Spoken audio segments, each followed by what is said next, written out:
Hai hai hai, apa kabar semuanya? Kita kenalan dulu yuk.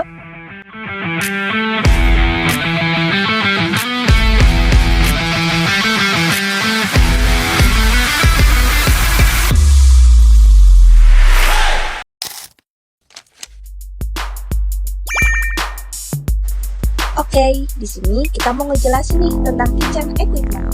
Pasti udah nggak asing ya sama peralatan yang ada di dapur. Sebelumnya, aku mau nyebutin nih beberapa syarat alat memasak. Yang pertama, food grade. Yang kedua, tahan lama. Yang ketiga, mudah dibersihkan. Yang keempat, tidak mudah berkarat dan lecet. Dan yang kelima, tidak mudah pecah.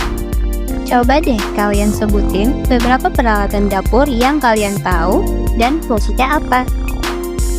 Teman-teman udah pada tahu belum nih pengertian peralatan dapur? Peralatan dapur merupakan alat yang digunakan untuk mengolah maupun menyajikan makanan dan minuman. Peralatan dapur juga bisa disebut dengan kitchen utensil. Peralatan dapur dapat dibagi menjadi dua klasifikasi. Nah, setelah dijelasin tentang pengertian peralatan dapur, kalian udah paham belum nih pengertian peralatan dapur itu sendiri? Oke, selanjutnya kita lanjut kepada kategorinya ya. Nah, kategorinya itu ada dua, yaitu ada peralatan besar dan peralatan kecil. Nah, beberapa peralatan dapur dengan kategori besar yaitu yang pertama, ada bain-marie. Peralatan ini digunakan untuk mengetim, contohnya saat mengolah coklat. Yang kedua, ada boiling pan, digunakan untuk merebus. Yang ketiga, ada electrical oven, digunakan untuk mengoven, contohnya berbagai jenis pastry dan bakery. Dan yang keempat, ada working table, digunakan sebagai meja kerja dalam proses mengolah bahan. Yang kelima, ada water boiler. Water boiler digunakan untuk menyimpan teh maupun kopi. Yang keenam, ada refrigerator. Refrigerator juga digunakan untuk menyimpan bahan masakan dalam suhu dingin. Oke, yang ketujuh ada deep freezer. Nah, ini tuh digunakan untuk membekukan bahan masakan seperti berbagai jenis daging, es batu, dan frozen food.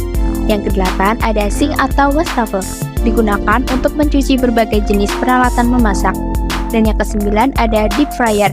Ini tuh digunakan untuk menggoreng dengan minyak yang banyak seperti fried chicken dan kentang.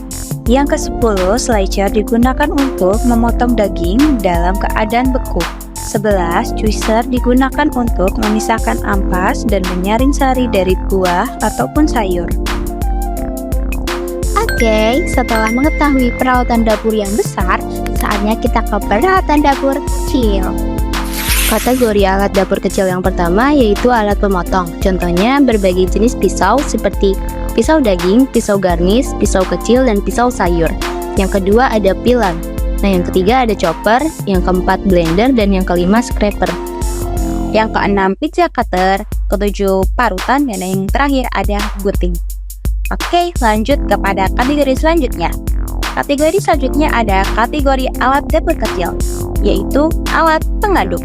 Yang pertama ada sutil, yang kedua spatula, yang ketiga ladle, yang keempat balloon mix, yang kelima mixer, dan yang keenam pastry blender. Kesimpulannya, peralatan dapur merupakan alat yang membantu proses mengolah makanan. Dan pastinya alat-alat tersebut memiliki peran masing-masing nih dalam mengolah bahan masakan.